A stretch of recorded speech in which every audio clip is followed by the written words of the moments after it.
Hello, welcome back to the United Mates Football Podcast.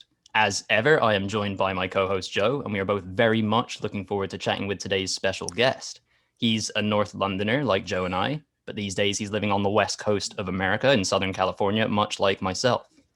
During his playing career, he was a key part of the most unlikely of success stories, that was Wimbledon's crazy gang. From there, he joined a peak Premier League era Newcastle United side, known at the time as the Entertainers.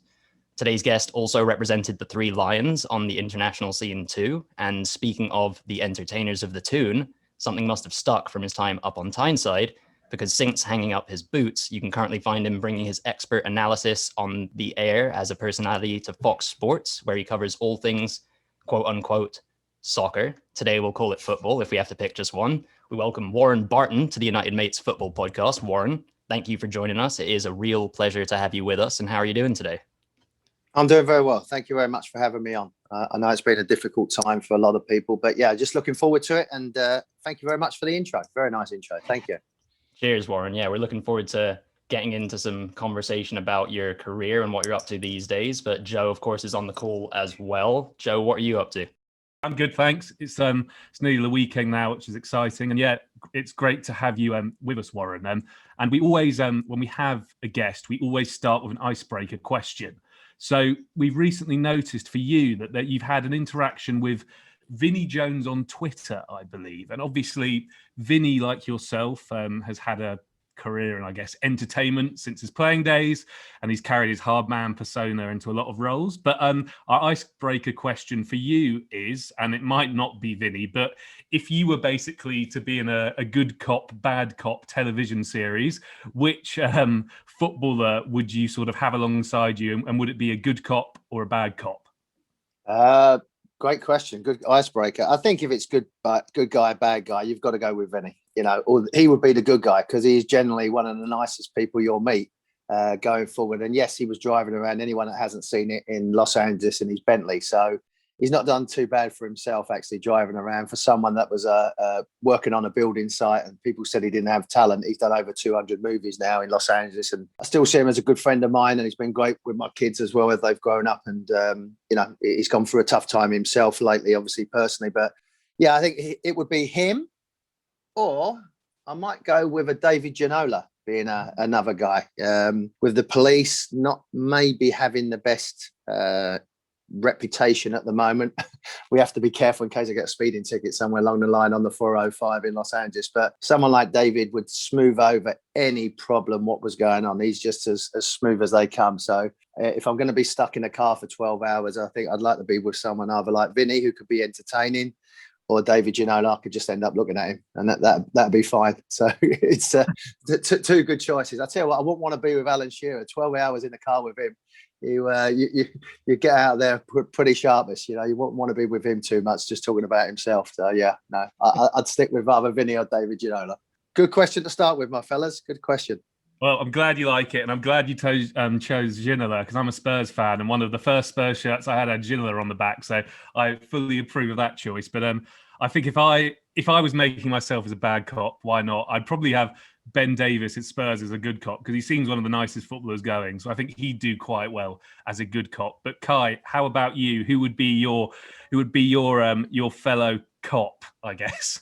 I'm considering how like small and unintimidating I am. It would have to be, I couldn't look further than Martin Skirtle. He wouldn't even have to say anything. He could just sit in the corner of the room looking kind of scary, and then I would kind of empathize with whoever the suspect was. I think eventually between the two of us we'd crack the case. But moving on from buddy cop kind of Hollywood scenarios back to football, and Warren, you've obviously had an illustrious playing career, which saw you represent some of England's biggest clubs and play for England too. So we definitely want to ask you about a few of those experiences. But before we do get into that, we also wanted to know a little bit about how your journey started in the first place. And then coming full circle, we've got some questions about what you're up to today. So taking it all back to your childhood, what made a young Warren fall in love with the beautiful game in the first place? I think anyone that was playing football in that sort of era, even now in the UK where we are, and you touched that, I mean, obviously in California and the States, but in the UK, in Britain, football is the number one sport. There's no other yes, there's rugby and cricket and other sports, but predominantly where I was in North London, it was football. And living about a mile away from Highbury, my dad was an Arsenal fan. I've got an older brother who we used to go over at Stoke Newington, a place called Clissold Park, and go and play, football 1-against-1, full length of the field, from 8 o'clock in the morning till the sun went down. And we would do that regular, any bit of grass that we could find, or even I was watching Paul Gascoigne's documentary actually as well, and it's the same thing. We used to live near a petrol station where we lived in Walthamstow, and it had a brick wall where the car wash was, and I used to go up there with a tennis ball. Whether I was 7, 8, 9 years of age, and just kick a tennis ball against the wall, play squash with my brother or a friend that would come over. So, the culture that I was brought up in, the lifestyle that I was brought up in was really predominantly football. We'd get ready to go and watch games. At the time, people like Liam Brady, Frank Stapleton was like my heroes. Watching Arsenal play and getting to 3 cup finals in the late 70s, early 80s, and seeing Alan Sunderland score the winning goal against Manchester United.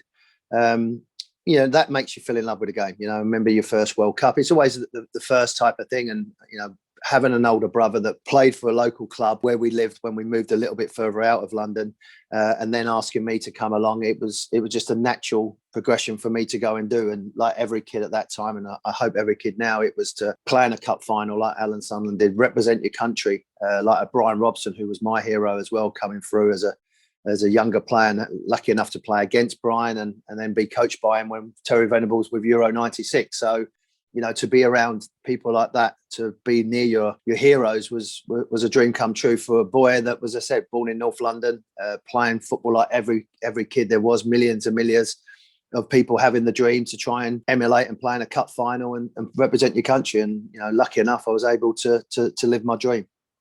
Fantastic. Well, no, it's good to hear you're from North London as well, Warren. Although it's a shame about the Arsenal connections, but I'll let you off. At least you didn't play for them.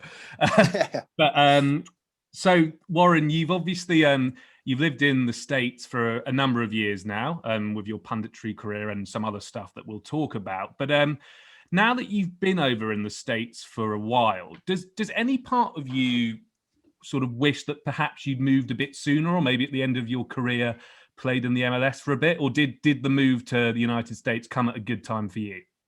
Yeah, no, it was the perfect time. For me, I was lucky enough when the Premier League first started, early 90s. A little bit before that, Italy was the destination to go to, when the likes of Ruud Gullit and these great Italian stars, Roberto Baggio and Del Piero was coming through, and Zidane's and Juventus, AC Milan's that they had with all these wonderful, wonderful players, Maldini, etc., etc. But then the Premier League hit it off, and that was the destination. And they wasn't coming to England for the food and the weather. They was coming there for the football, the money and the fans. And so throughout my career, that went on for by and large 16, 17 years, was in the Premier League. And I was lucky enough to be involved for a majority of my time. And even towards the end of my career, I was lucky in a sense that I was able to go to a club like Derby County. It was a good football club, good people, difficult time, but still I appreciated the fans, the stadium.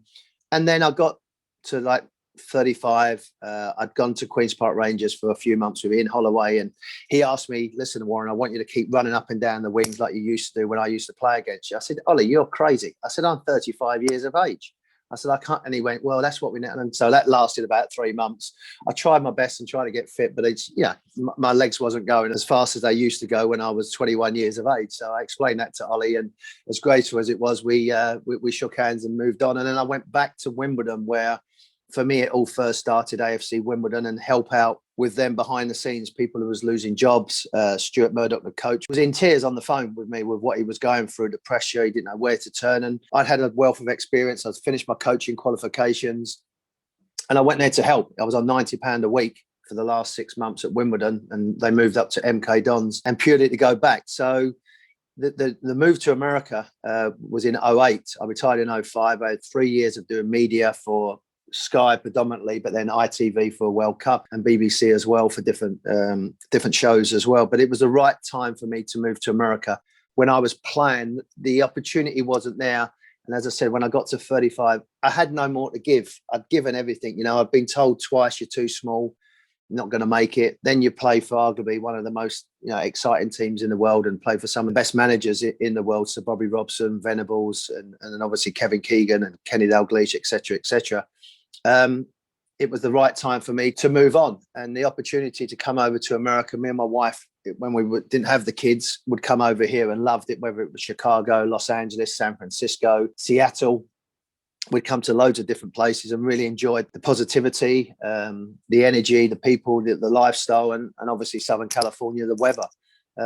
So we made that move in 2008, and 12 years it's been magnificent. For my kids to have their recess, their playground is go down the beach and be with their friends and be in sunshine for 364 days of the year.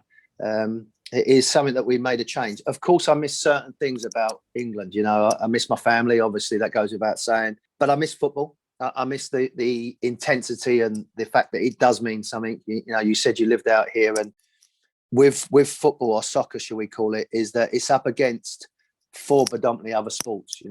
NFL is a monster.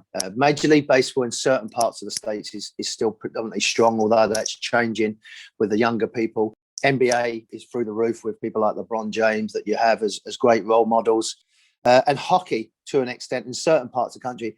And then you throw on top of that college sports, which is that's its own monster. In whether it's Alabama or UCLA, where I am, they are huge businesses in their own rights. They've got their own fan base of 100,000 people watching them play, football games or college games that are sold out, and people are waiting. So it is growing, the game over here, and it's taken its time. But probably in the last 3 to 5 years, I've seen a real growth in the enthusiasm, the knowledge, and obviously the finance that has gone into the MLS and obviously USL as well. But it was never really on my radar at that time to come over to America to play, because as I said, I'd sort of come towards the end of my career, and I was lucky enough to keep playing in the Premier League until I was 33, 34, and then I had a couple of years in, I think, probably the hardest leagues, whether it was non-league or the Championship, for the last 2 years. And that was enough for me, because I just, as I said, I didn't have any more to give. As an expat, I can definitely relate to missing a lot of those things, but I can also relate living in Southern California to the grass. I don't miss the rain. I don't miss the rain. Put it that way. No, exactly. You mentioned 364 days of sunshine. You're not wrong about that. You couldn't really ask for much more. But sticking with the States and moving a bit away from sort of the punditry, but to some more football. You say you miss football, but I know you've been involved since you've been over here. You managed the San Diego Flash for a couple of years in the NPSL, and currently you're the technical director of the Del Mar Carmel Valley Sharks, which is a youth football team also in San Diego. So on that note, do you have any ambitions of getting back into coaching again at a decent level, or even to hold a boardroom position perhaps at a professional club one day? Yes, yeah, very much so. As I said, moving over to the States, I had 3 boys at the time that was 10, 8 and 4. And a big part of me being here with my wife and kids was to be with them. I wanted to take them to school. If I was back in the UK, I would presume I'd either be doing a lot of media work, or I would have started coaching. Good friends of mine, Stuart Pearce, went into it, and the list goes on and on. Shay Given's doing it now, and a lot of people that I did my pro license with have got jobs. So I would have probably, I would think, and I would hope, would have been involved in the game back in the UK. But doing that is a 24/7 job if you're going to do it properly. But I wanted to be with my kids. I wanted to be able to take them to school, to pick them up at Christmas and be with them. As I said, I was very, very fortunate with Fox Sports, which is part of obviously Sky and Rupert Murdoch, to be able to have the best of both worlds, to actually coach my kids, which wasn't on the agenda, but I got fed up listening to guys with accents thinking that they knew about the game. And a parent asked me, and I ended up coaching my 3 boys right the way through from their middle school to high school, which I loved. It was great for me to be not only their dad, but also their coach, and be with their friends, and play at academy level, which is obviously a good level. The first thing I did when I moved over here in 2008, I worked for LA Galaxy Academy. And quite ironic, the coach at the time was Ruud Gullit. But he lasted about 3 weeks and got the sack, and then Bruce Arena walked through the door, and he wasn't really ready to that transition of academy players. He'd been brought up in the college system, so anyone that we had in the academy was being really pushed to go to college.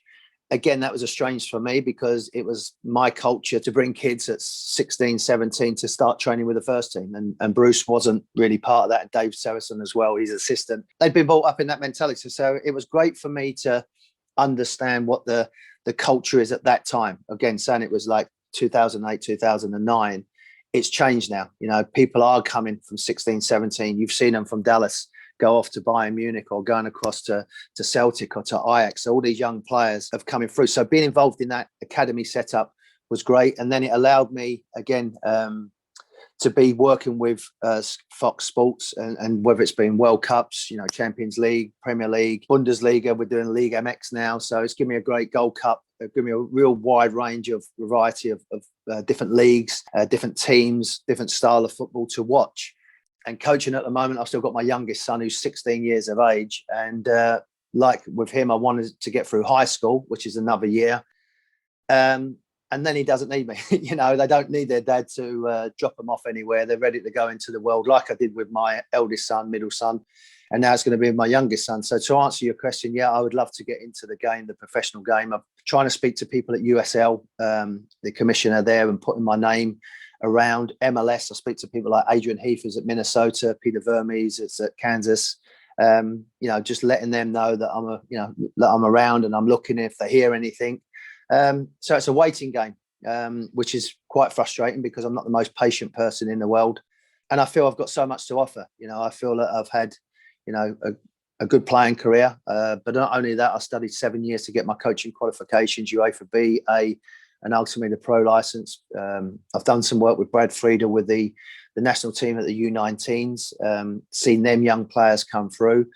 I know what it's like to be in a big change room, you know, to be with the likes of Ginola and Les Ferdinand and arguably the best Premier League striker ever, Alan Shearer, and to be around them people and have respect and earn their respect as well. So that doesn't faze me. And obviously I've got the qualification as well as the 500 games under your belt. So it's a waiting game and you're just trying to wait for the right opportunity. But it's not easy because people see you as a threat. People see that you maybe want to take them over, but they don't know me. They don't know the type of person I am. And I would want to try and support people. You know, I spoke to Landon Donovan down in San Diego and he went in a different direction. That's fine. You know, it's his choice, it's his prerogative.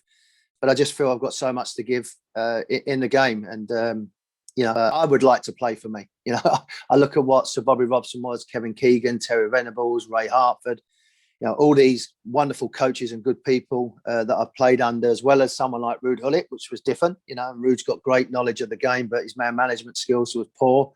And I feel I've got a lot to give back. And as I said, I've been watching now soccer for the last 12 years at grassroots level and the highest level. So, you know, if you're looking about doing your homework and looking at games, I think I've done enough hours doing that. So it's just waiting. It's just, you know, seeing if the opportunity comes along and letting know people that you are serious, because people think, you know, you've got the sunshine, you've got the beach, you've got Fox. Do you really want to, you know, give that up? And the answer is yeah, because I love the game. It's just something missing in me. You know, I enjoy coaching the kids and it's great, but I want to be around, you know, better players and you know, the way the game's going now with, you know, the stadiums, the facilities that they've got. You know, I would love to get my hands on it, and I think I'll do a good job as well. Warren, obviously your CV speaks for itself, and you know someone would be very lucky to have you. But let's go back to your playing career now. And you obviously started at Dagenham and then signed for Maidstone. But interestingly, whilst you were still at Dagenham in the non-league setup, you were still working, I believe, at an accounting firm called Arthur Anderson. So what I was interested to know, Warren, is during your time as a non-league footballer, was your goal, were you completely focused on making that step up to the professional game and that was the only goal you had in mind? Or were you sort of in the background mapping up a sort of plan B as well? Sort of how much tunnel vision did you have to really make it in the professional game is what I'm asking. That's all I knew. And, you know, it sounds glamorous, Arthur Anderson, chartered accountants, but I'll let you into a little secret. I was actually just collecting the documents off the printers and taking them up to the secretaries and the managers, but it sounded quite nice when I went on like Match of the Day or Match Magazine or Shoot Magazine when I did my article when I'm there in a suit and walking through the city of London, making out of a chartered accountant. But actually I was going across East London at the time because we'd moved on a 50cc moped over Hackney Marshes, freezing cold, going into a mailroom and taking documents around. So it sounded pretty sophisticated, but it was actually quite meaningful work and just get on with it and do it. But, you know, I used to drive it, as I said, on my bike, getting over there, doing it. It was a means to an end because all I was doing was looking out the window in looking over the River Thames, which is not a bad view to have. But it was like, I want to be playing. I want to be playing football. When I was at school with my wife, we was at the same high school together. She'd have her books and folders and pens and pencils, and shows you how old we are. We had pens and pencils then, but I had a big football bag with a football in it. That was it. I didn't have a pen, didn't have a pencil. She was in class A. I was going out for the day to look at different things, and that's all I knew. That's all I wanted to do. And as I said, that's what drove me on. At 13 at Watford, quite ironic when Graham Taylor was the manager, because he then picked me for England when I was 20 years of age, 21. Said that we was too small, and Leighton Orient, Frank Clark, a Newcastle legend, actually, he was at Leighton Orient. He told me at 16 I was too small, wasn't going to make it. It was them, hardships really that drove me on, that have the focus to do that, because I knew nothing else. I didn't want to do anything else. I only love one thing, and that's why I still have the passion for it now, because I've mentioned this many times to different interviews, and even my kids as well, is I gave everything to the game, and it gave me so much more back. I could not imagine, as I said, working for Arthur Anderson's, driving a 50cc, that it would have planned out to give me what I had in the end. Not financially. I'm not talking about financially. I'm talking about, fulfillments of representing your country, playing in the Champions League, challenging for a title for a team, playing with a crazy game, which was a great experience. And I loved every minute of it, of being around people like Vinnie and John and all the boys at Wimbledon. We still have a WhatsApp with 20 of us still keep in contact and wish each other, happy birthday. The same thing at Newcastle, to have what I feel, as I said, someone like Alan Shearer, Shay Given, Gary Speedo, I loved him. Unfortunately, we lost him, and people like Rob Lee, that to call them my friends and could pick up the phone, and Stuart Pearce to have a chat with him, John Barnes, I've been around some great people, so that's all I know, and that's why, as I said, I loved every minute of it, and I miss every minute of it. But I was ready to go in a different direction.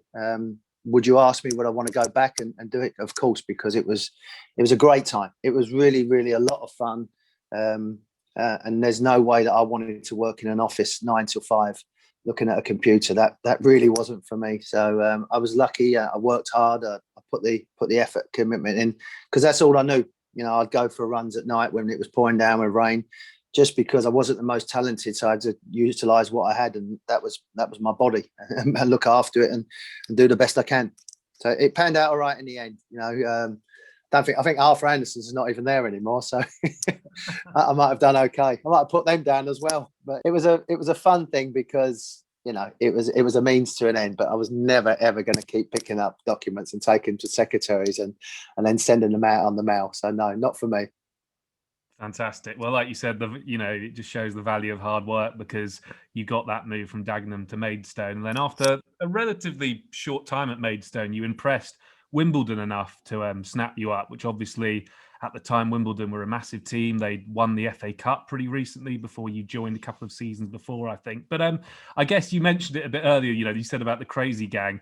When you first found out that Wimbledon were interested in you, did that kind of whole crazy gang culture appeal to you? Was that part of the appeal of going there, or was it mainly the fact that you were going to go and play for a really top side in the top flight? No, I mean, we'd been at Keith Peacock, who was the assistant coach of Alan Curbishley at Charlton for years. Keith was our manager, and the great West Ham player Tommy Taylor was his coach. And we got into the playoff with Cambridge, actually, where Dion Dublin was, and both of us was being linked. There was being where we played in Maidstone, near the M25. We wasn't actually in Maidstone; we was in Dartford, which was close to the M25. We used to have a lot of scouts that would go, where it would be West Ham, Spurs. And obviously, we was getting a bit of interest as a team. And obviously with my age, it was getting a little bit of attention, because Wimbledon, Dennis was leaving. Dennis Weiss was leaving, done well in the FA Cup. He was the next player to leave Wimbledon to go off to Chelsea. So that they was already looking for their replacement. And, Wimbledon was a well-run machine that was looking for players, and they had no hesitation. Bobby Gould was actually the manager, but he left in that summer. And Ray Hartford took over, was arguably one of the best coaches I worked with, Ray. Unfortunately, we lost him as well. Another great man that we lost. He was the coach. So there was interest from Tottenham, West Ham, but Wimbledon was the ones that put their money where their mouth is and went in straight away. And for them to pay, doesn't sound a lot now, 300,000, that's someone's week's wages, Ozil's wages. But at the time, it was a lot of money for them to spend on a guy that had only really been playing professional football for 10 months. but they took the chance, and it paid off. They got 4.5 million 5 years later, so it paid off for them. But what Wimbledon was great at was looking at research. You know, I played non-league, and I went into a changing room. Although it was the Premier League, they still had the mentality of sticking together, fighting for each other. That non-league mentality, because if you remember with Wimbledon, they'd come through every division with Dave Bassett through the fourth division, non-league, fourth division at the time, third, second, and then got into the old first division, which ended up being the Premier League. So the DNA of that club is sticking together. And as I said, with Vinnie Jones, he was a builder that ended up playing for Wimbledon and went on and had a good career with Leeds, Chelsea and Sheffield United. So part of that being together and sticking together and practical jokes, and as I said, that mentality. And even when like John Hartson come to the club, who had started off at Luton and asked, he bought into it. Ben Thatcher had come from Millwall, so we had a lot of kids that had played for some good clubs, but they come to Wimbledon and bought into it, and we could never get away with it now. Setting people's clothes on fire. And I remember getting picked for England the first time in the squad and going in the car park, and my tyres on my car, it was only a Saab, but it was my pride and joy at the time, and tyres have all been slashed. Now I'm having a go at Vinny or Fash, thinking, you're out of order, I've got no money to pay for tyres and you've done that. They said it wasn't us, it was the owner. Sam, my man, did it. So it was that type of mentality. And again, just a quick story. And we was playing Everton at Plough Lane, and as always, there was a bit of a scuffle in midfield quite early on in the game. And I've gone running over there as a bit of a peacemaker. Well, Fash has come over, and anyone that knows John Fash knew he was a strong person, to say the least, and muscle on muscle. And he nearly broke my arm, pushed my arm down as I was trying to protect the players, and started going after their player. I forget who it was at the time. It might have been someone like Kevin Ratcliffe, or whoever it was at Everton, or one of them players. Barry Horn, we went after them. And so I've gone walking in the changing room at half time, and Fash has come in and thrown me against the wall.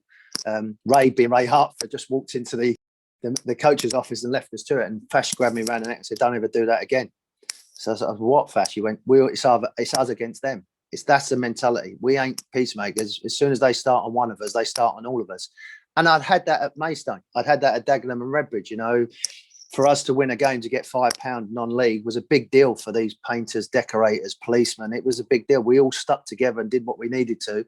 And that was a sort of scenario that's carried on throughout my career. You do what you need to do to help your mates out and win a game.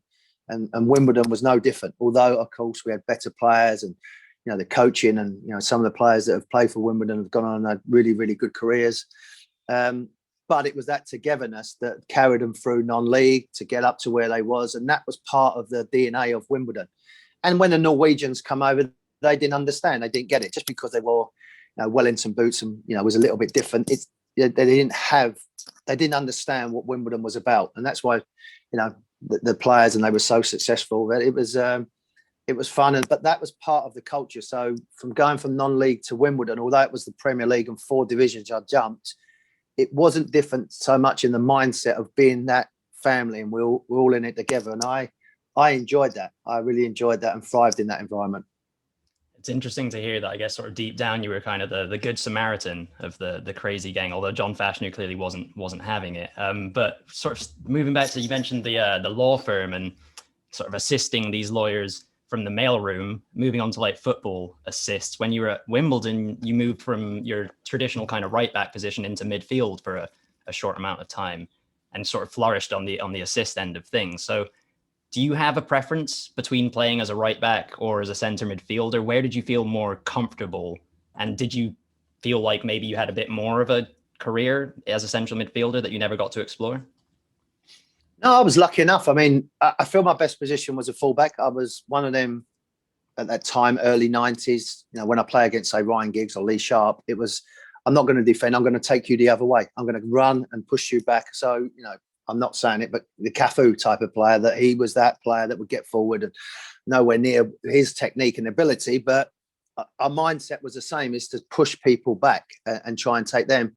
When Ray come in, he liked my midfield because I could deliver a ball. He liked my work ethic as well. We had a solid fullback called Roger Joseph that would just get the ball, get it into Fash, then I could get forward and support and deliver some of the balls into the penalty area. I had the energy and the way that we played. When I went to Newcastle, actually Kevin liked me in that centre midfield, but we had like Rob Lee and Lee Clark, but then he liked me in that right back because we talk about Pep and how he wants his fullbacks. At the time, Kevin Keegan didn't want his fullbacks playing as fullbacks. It's predominantly, say, like Lee Dixon did and Nigel Winterburn that just stayed there and let the others get on with it. Kevin wanted me and John Beresford to play as actual wingers, and David and Keith Gillespie can come in and be more midfield players. So, that's the type of area that utilised me. But I was lucky enough with, Kenny Dalglish. I played a little bit centre midfield. But my best position, and I got told this quite early in my career, be a master of one rather than a jack of all trades. So I did feel that I was a better fullback than I was maybe a midfield player or centre midfield player, because when you go up the ladder, I can get away with it in non-league or lower league. But when you go up the ladder and you start saying, well, I can play midfield, I can play... No, you got to have a position and play that, because in midfield, you've got true midfield players. People like Rob Lee, as I said, and David Batty and Gary Speed that have played midfield players. Or on the right-hand side, you had a Norberto Solano or Keith Gillespie or a Raul Fox that have been midfield players. What my coaches were great at doing is utilising what they can do and what I can do, and hopefully it benefits the team. And that's, when I played with Foxy and Norberto Solano, not so much Keith because he was an out-and-out flying machine. They would come inside and I would be their legs to go outside and give them the opportunity to give me the ball, which was probably about 1 in every 10, because I'd make 10 runs and only get it once, but they used to use my run. So fullback is what I enjoyed playing. But I don't think I could defend for my life, to be honest with you, but I do the best I can. Well, it's more fun attacking than defending. Exactly. Yeah. You see it when you're doing work with Don Howe and Ray Hartford when you're with England and Wimbledon. We would head and kick the ball and defend. And you see the strikers, they're doing crossing and finishing. And I remember being, with England with Tony Adams and Stuart Pitt, we'd be there for an hour and a half defending, being a unit, not losing the ball. And then you look at all Gazza and Ian Wright and Shearer and Teddy, they'd all be doing free kicks and shots and having fun. And we'd be coming in with like migraines and headaches. We'd be ball man, looking at the ball, defending, throwing yourself in front of it. But it was definitely a learning curve, put it that way. Very nice. Well, obviously 1995 was a big year for you. You made your debut for England, what we'll talk about shortly. But you also joined Newcastle United. I suppose it was your first sort of move. And I got married, so that was another big year as well. Better. That was even better. Yeah. A lot. Yeah.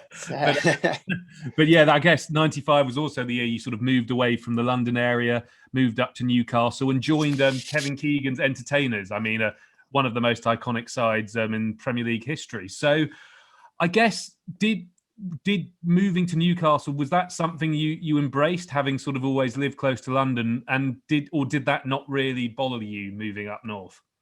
No, I loved it. I mean, my mum's from Hull. She was from Hull, so she's from the north of England, and we used to go up there for summers to go and see people. So, but at the time, things was going well with England, and there was whether it was Man City, Celtic, Everton had been interested as well, and looking at me, Man City as well at the time. But I'd spoken to Arsenal, funny enough. I'd spoken to David Dean. They were still in between coaches and trying to find out. And then it was in April, the bank holiday Monday, I got a call from my agent to go and meet Kevin Keegan in London, West London. He'd come down. They had a game on the night time, but he'd come down on the train, met me, and within 5 minutes it was already decided. I played at Newcastle in the February time for Wimbledon, and I was doing a cool down on the pitch afterwards, and a couple of players was there and the physio, and I said, imagine playing for this lot, imagine being around these fans. And at that time it was not only but 36,000 people at the stadium, what later went on to 52,000. And then with the England setup, being around someone like Peter Beardsley, Rob Lee, and Barry Venison was fantastic. In a way, I'm sort of taking Barry's position, but telling me about the club and what they was trying to do. And Kevin Keegan was looking at Les Ferdinand and David Ginola, and if you come in there and your style of football, you're gonna hit the ground running. So it was never about where it was in the country. It was about what was going on. And anyone that's ever been around Kevin Keegan and spoken to him can't help but gravitate towards him because his passion, his love for the game and the area. So when you put on top of playing against them teams at that time and the players that they was bringing, speaking to players, it was sort of a no-brainer to go there. And it was 7 years of heaven for me because it was a great place to play. I mean, I was going into a training ground with 4,000 or 5,000 people watching us train. At Wimbledon, we won't get 4,000 or 5,000 people in a Premier League game at Selhurst Park. So, we'd play Bolton or the lesser teams on a Saturday afternoon. We wouldn't get them fans there. We was getting more people at training than we was in a Premier League game at Wimbledon.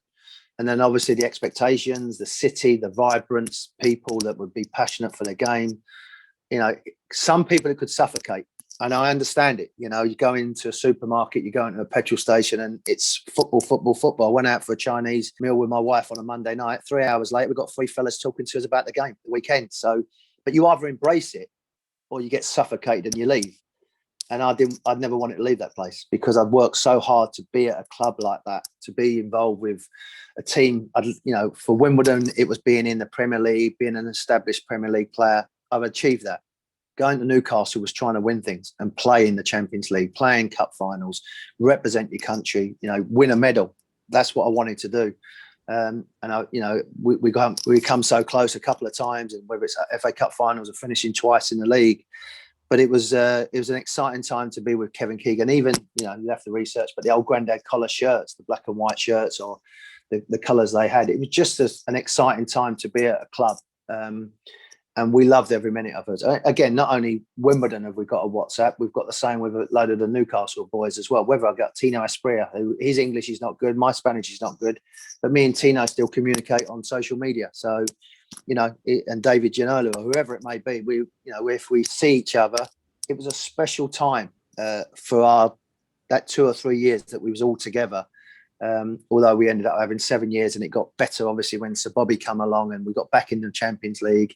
We go into the San Siro and beat Inter Milan 3. So them times was back after what Kevin had give us a taste of and nearly getting there. So Bobby come in and got the club back up there where it should be, and that was challenging, not necessarily winning. And we understand there can only be one winner, but you've got to be able to be challenging for something and get them fans behind you and get them motivated, because they are a big part. They are the club, and they're special fans, and it's a special place to live. Well, hopefully Tino's keeping out of trouble these days. Otherwise, Keegan, no, he's still. No, it's not. That's Tino. If you want to be interested, follow him on Instagram or Twitter. Yeah. He lives the life of Riley. Him and Lauren Rivera as well. Follow them too. They're either drinking, smoking, or playing golf. In that order. So another buddy cop comedy that we missed out on was a Tino. Exactly. Lauren Rivera, I guess. But something you mentioned about Newcastle that was a bit of a draw to you was Kevin Keegan's passion. And obviously you were part of, one of his iconic sides that almost won the Premier League. And down the years, there's been a few run-ins that seemingly have almost reached a point where it's so close and so intense that a battle of kind of mind games breaks out between the managers. And back in the day, Ferguson was never too far when that was happening. Obviously, Rafa Benitez got into it with him with the whole facts speech in this press conference. And then in your first season, I mentioned that you're part of that side that nearly won the Premier League. And beyond the brilliant football that you guys were playing at Newcastle, I'd say parts of that season are kind of synonymous with Keegan's "I would love it" moment. What did you and the lads sort of make of that as it happened? Did it kind of pass through your consciousness too much? Did it play a role in a shift in mentality that ultimately proved costly for Newcastle in the run-in? Or kind of stepping away from that, was the failure to get over the line simply down to the players on the pitch? I think, to answer your question, it was at the end, it was down to us. Kevin wore his heart on his sleeve, and Sir Alex had, as I mentioned earlier, you do what you need to do to win it. And that's the difference, and Sir Alex would do it his way. And they just had that mental toughness. They just had that understanding. On a 11v11, we're as good as anybody at that time. And we proved that early part of the season. And Sir Alex had mentioned about Nottingham Forest not trying, because we would already agreed for Stuart Pearce to play his testimonial. He had been a great servant for Nottingham Forest and for England. And we'd already agreed, we being Newcastle, to go down afterwards and play a game. And in the run-in at the end, we had to play Notts Forest. And ironically, they beat us 2-1. So Alex had come out and said that, and Kevin had took that on board. And we knew it was coming, because of the tension was building up. And being the entertainers, we always played on either a Sunday night or a Monday night football. If you can remember, a lot of our games was always televised. United would go and play Southampton on a Saturday afternoon, beat them 2-0. Fergie would then start. They've got to do this. So we was 12 points clear, and they had a game in hand. But the biggest turning point for me, and quite ironic, it was this week, was when we played Manchester United and they beat us 1-0 at home. We was absolutely sensational for 45 minutes. Peter Schmeichel was making save after save. We hit the crossbar, hit the post. We just couldn't find the way to get the ball in the back of the net. Hindsight's a great thing. I think if we'd come in at half time as a group and said, look, we ain't getting beat. Whatever happens now, we ain't getting beat. The word from Kevin was, as Kevin would be, let's go and show him. You showed him this time, let's go and beat him. And that's what he wanted to do. So our rally cry was, come on, let's go again. And we did everything again the second half, but we got the sucker punch and they went forward. And that was the turning point that we couldn't get our momentum back.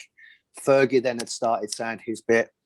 And the harder we tried, the worse it got. We lost at, as I said, Nottingham Forest. We got beat at West Ham, drew at Man City. I can remember all the incidents that go along. And then, we started second guessing ourselves. We changed our personnel around a little bit. But the bottom line is, and there's never a moment goes past or a day goes past. It was down to us, the players. We just lost that sight of what the goal was. And I understand when people talk about being in a zone, and United had it. They'd been there, seen it, and done it. We'd only had Peter Beardsley that had won a title in the Premier League with Liverpool. So we'd never had anybody that had won it. And it is a mindset. And as I said, there's not a day go by. Credit to them. They had it, we never. But the following week, obviously, a following year later, we beat them 5-0 just to show them that we was as good as them. But as they would all say, we won it, you never. And they're right. We have to face up to it and be man enough to accept it. It kills you, because he's thinking about it now. It makes you feel sick, but it is what it is, and you have to live with that. And it was just a shame, as I said, not for us, or for Kevin actually, but just for the fans in the city, just for the people. When you see, Blackburn have won it, and Leicester have won it, and Liverpool hadn't won it for 30 years, they'd won it.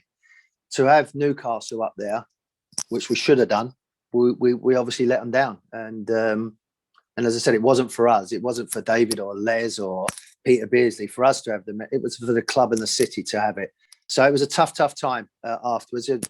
The way they built us up, and Newcastle, just to John Hall to try and pick us up, they went and signed Alan Shearer for £15 million for a world record. So we felt that we had another chance the following year, but bloody sod's law, we come second then. So it is what it is. And as I said, it was a great time, but it was a tough time to take, because we just felt we let a lot of people down. I can't speak for anybody else, but yeah, I think as a group, we'd all say the same thing, whether it was Bez, Rob Lee, whoever it would be, we'd say the same thing, I would think. You're still our favourite Barton that's played for Newcastle. No offence, Joey. Anyway, moving on to... Hey, can I just say we're not related either? We are definitely not related. No, I wouldn't want to put you in that kind of court with him. Again, no offence. But moving on to your England career, Warren, obviously off the back of quite a solid start to your time at Newcastle, you did eventually get called into the senior squad. I think it would have been by Terry Venables at the time. And your debut was probably more eventful of a debut than you could have ever hoped for, as 26 minutes into the game against Ireland, what would become known as the Lansdowne Road football riot broke out and the game was abandoned. So Warren, sort of talk us through the range of emotions that you experienced that night, given that, one moment you went from making your senior debut for your country to all of a sudden living through arguably one of the lowest points in the national team's footballing history. Yeah, I mean, for a debut, I don't think anyone's ever had a game abandoned after 26, 27 minutes. The build up towards the game was one of pride. Again, going back to not being big enough, not going to make it. That now I've been in the squad for a number of months, probably about 8 or 9 months with Terry. Been on the bench against Nigeria, Norway, but never really made my debut. And then Terry said, like, this is the time. You're playing against a lot of people that I was actually playing against Terry Phelan, who was my old teammate at Wimbledon a couple of years before he'd moved off to Man City. So there was a lot of familiar faces that I was playing against. And then to be on the field with the likes of, David Platt, Paul Ince, Shearer, Tony Adams, Pallister, whoever, Graham Nassau, some top class players, and David Seaman as well, to then being able to have the chance of playing. As you're going into the stadium, all my family had gone over there. My girlfriend at the time, which was obviously now my wife, she was there ready to, watch the game. And the atmosphere was crazy. It was loud. It was raw. But then when we was warming up in the national anthem, then you could hear it just starting to get a little bit toxic, a little bit anger, a little bit of, it wasn't banter. It was meaningful. It was hurtful. It was aggressive. But as players, you just get on with it. You're in the zone. It's a big game now. You can just send. It's not a friendly at Wembley, and we're going to make 11 changes at half time. Maybe it's the wrong term to say, but the gloves are off. It's a proper game. You're going to go and play it. And they was playing well. It was windy as anything over there. And then you started hearing, as I said, the chants, the noises. And then I was on the far side, and all you could see was England fans above where the Irish fans was, and also all the complimentary tickets of family members and FA officials and Irish officials as well. And then the missiles started throwing down. It got stopped. I think Graham was taking a throw in, and the referee just stopped it for 90 seconds, a minute. Tried to just get it under control. But then within about 2 or 3 minutes, it was out of control, and people was running on the field. They're running out of the stadium. The referee decided to cancel the game. The Irish officials was magnificent. They come into the changing room, the Irish people, and said, "Look, we've got the families out of there. They're all in some area being looked after. They're all okay." Then it was the referee said, "Look, we can't go on. It's out of control out there."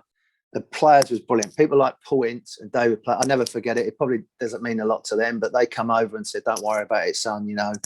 It's one of them things." But just a lot of shock and hugely disappointing, because it's your debut. It's not supposed to end like that, where they're not fans. They're just thugs that are just ruining a time. But they don't care. These type of people don't care who they hurt or what they're doing or what they're representing. They're just going out there to do what they feel that they can do without any consequence. And then the game was banned, and Terry was brilliant as well afterwards. Put his arm around me and said, "Look, keep your head up, son, and we'll go from there." And it was just something, again, another obstacle in my career that you just get over. It was out of my control. I was lucky enough to be brought back into some more squads and got a couple of more caps.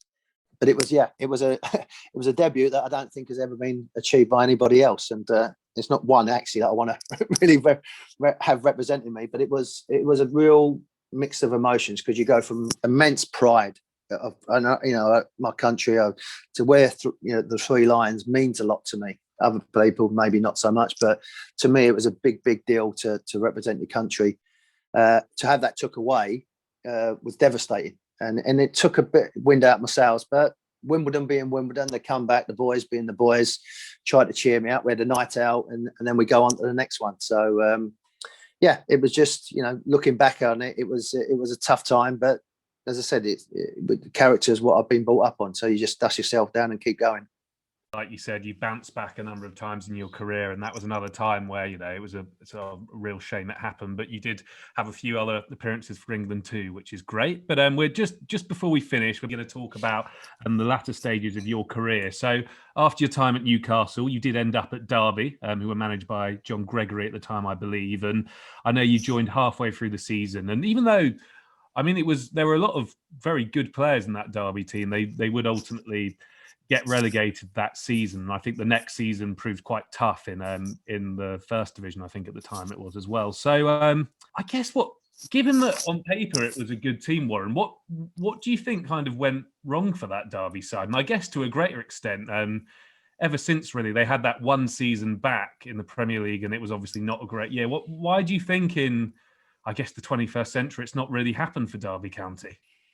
Yeah, I think, well, I know what happened. Obviously, I'd gone to the club. So Bobby Robson, I was 33, and so Bobby said, "Look, we can give you another year, but we want you to start looking maybe into coaching academy." And I said, "Gaffer, look, I feel like I can still play. I'm going to be retired a long time."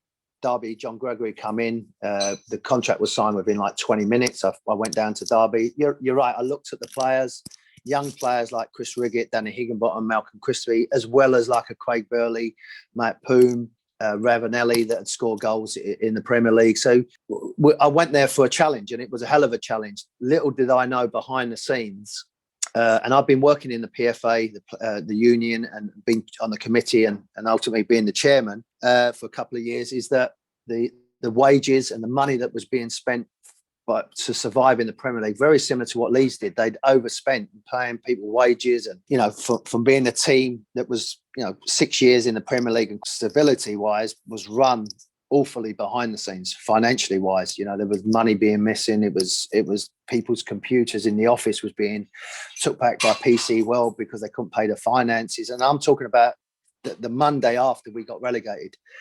Looking on the field as well, we the first couple of games we beat Tottenham, we beat Leicester. We're in now with a fighting chance, but the last 8 games was against the 8 top teams in the Premier League, the likes of Chelsea, Arsenal, Man United, who we nearly beat, Liverpool, and so on and so on. So it was always going to be difficult with the games we had, but we hit the ground running. And then, unfortunately, a little bit, players lost a bit of confidence. John started then to think about the next season, and Fabrizio Ravanelli wasn't part of his plans. Craig Burley, the money that they was on, but you couldn't get rid of them. So you couldn't get rid of these players because they was on big money, and the boys weren't going to leave. I understood from both sides. I understood they're not going to leave unless you pay them, because they was, it wasn't their fault. They've been given the contracts. So instead of John, like what Martin O'Neill did at Leicester, and keep Taggart, Matt, Robbie Sat all together, the senior players together, and get out of that championship, John decided to tell 6 of them, we don't want you, go and find a club. So they go off on their holidays, come back for pre-season. John said, I didn't want you. I said, well, I ain't going anywhere. I'm on X amount of money a week unless you sell me. And then it just become apparent with the club, players' wages had to, be halved, with the salaries. Danny Higginbottom was, virtually in tears because, he didn't have any money. Chris Riggett, et cetera, et cetera. They'd all lived a little bit beyond their means. And all of a sudden now, bang, 50% of their wages are going to have to be deferred because the club can't pay. The PFA are involved. And this was a constant thing that was going on every day. A woman in the club shop would lose her job.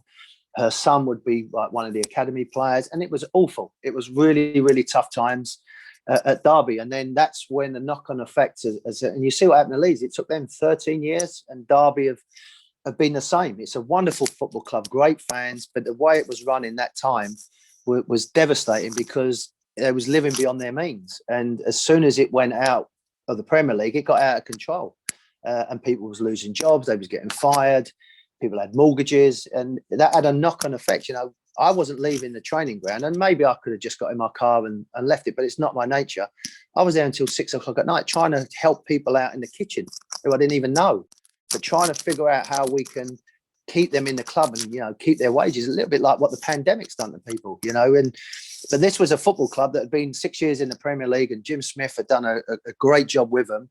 And John Gregory had inherited this financial problems, but also saying to players, go. Your best chance in the Premier League, if you go into the Championship, is the first year to get back. If you don't do it in the first year, then you're just another Nottingham Forest, a Sheffield Wednesday. You've seen it time and time again that are good clubs, big clubs, but they're just surviving in that league because it is relentless. You talk about the Premier League, the Premier League's ruthless. That league is relentless. It just doesn't stop. You play Saturday, Tuesday. You seem like you're doing that for the 10 months that you're playing, and they're all big clubs that think that they should be in the Premier League, and that's what you're up against all the time. But would I have changed it? No, because I enjoyed Derby. I enjoyed the people. I enjoyed the football club. But it was a tough time, emotionally, physically, mentally, everything. And then at the end, Jules Burley come in. I was 35. I was one of these players that he didn't want. He wanted to go younger, and we sorted out an opportunity for me to leave, and I left. And as I said, I went to QPR for a little time, and MK Dons towards the end, which was enough then. It was enough to call it a day. Moving from one sensitive situation emotionally at a club from Derby to eventually, like you said, you kind of came full circle back to Wimbledon at the time when the MK Dons thing was happening, AFC Wimbledon branching off and whatnot. Again, I can only assume quite an emotional time for people within the club and the supporters who are seeing their club kind of losing its identity and whatnot. What did you at the time, you mentioned it a little bit earlier, I think at the beginning when we were chatting, but what was that like having come full circle in a place that kind of gave you your first big start in the game, and now, being back and seeing things kind of begin to crumble around you? Derby was a little bit the unknown. Wimbledon, I knew what I was walking into. I'd spoken to Stuart on the phone and seen the devastation. And obviously, it's a club that I hold dear to my heart. AFC Wimbledon, I knew a lot of the fans, a lot of the people there that was trying to get the club back to where it wanted. They had to drop out. The new owners had gone up to Milton Keynes. So I knew what I was walking into there. So I wasn't blindsided. I knew Stuart said to me, look, the minimum wage you can have is £90 a week. It was costing me more in petrol going up and down the motorway to Milton Keynes. But I knew what I was getting into, and I was ready for that. Yes, I was playing in the Championship, and yes, I was, trying to do my best on the field and help these young players. But I knew I got my head around it. Derby was like chaos. There was like every day there was a minefield coming along with a problem, as I said, in the office, in the streets, in this, in there. It was going on. But there I knew. So when I spoke to Stuart and the players and everybody that was there, I knew what I was trying to do. So that was fine. That was what I felt like I owed that to the people. Again, Wimbledon was a great club. The people in the office was the same people when they was there at Plough Lane. And the same people, probably a lot of them at AFC Wimbledon now. If I ever go back, it'd be the same people back at Plough Lane that are around.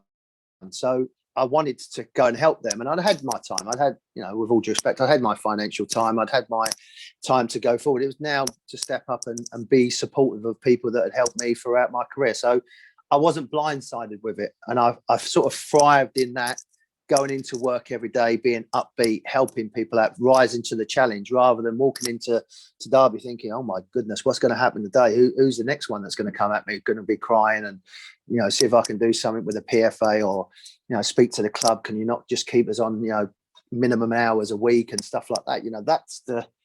That's how desperate it got at Derby. But at Wimbledon, I knew it, so it wasn't anything. I'd go in there every morning. We'd go and get our pastries, and we'd have a team meeting, and then off we go again. And that was what it is. And I enjoyed that. I enjoyed it. Again, part of learning and what you take on board.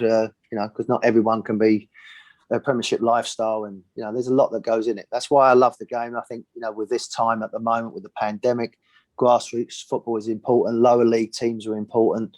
The fans are important. It's not just about the elite. I think we got a little bit short-sighted of what happened in the Premier League the last couple of years. There's a bit more to football in our country than just that. I love all Division 1, Division 2, all the non-league teams, all the people, non-league fans are the funniest people ever. You ever go to non-league? I always say, the Americans ask me, say, oh, we want to go to Anfield, we want to go to Emirates. I said, no, go to a non-league club, go to the middle of nowhere and go and watch a non-league team, a local team, and you'll have the best time ever. You won't understand the bloody word they're saying, but you'll have such a fun time, because that's football to me. That's the real football. Of course, they want to go and see these great stadiums, great teams, wonderful players. But go and if you get a chance, always go and have a look at a lower league team. Don't listen to too much of the language, but go and watch a game, and be careful eating one of the pies. But you'll have a good time watching it. You won't get your happy meal and your happy families, but you'll have a good time with it. You'll have a good time. Yeah, no cheerleaders either, I guess. But yeah, in spite of some of the difficult times that you had in your playing career, it's great to know that you did manage to play for such sort of family-oriented clubs. And you obviously have mentioned as well, still being in those group chats with some of your ex-teammates from Wimbledon, from Newcastle. So clearly you've built up this footballing family. And as you mentioned as well, football's given you so much, which is fantastic. That's what more could you ask for from the beautiful game? But I think in that case, it's probably a decent place for us to wrap up for today. I want to say thanks to Joe, my co-host as always, and then a very special thank you to Warren Barton. Warren, we really hope that you enjoyed being our guest. Before you go, how can our listeners follow you, and perhaps how can any kids around San Diego become involved in youth football?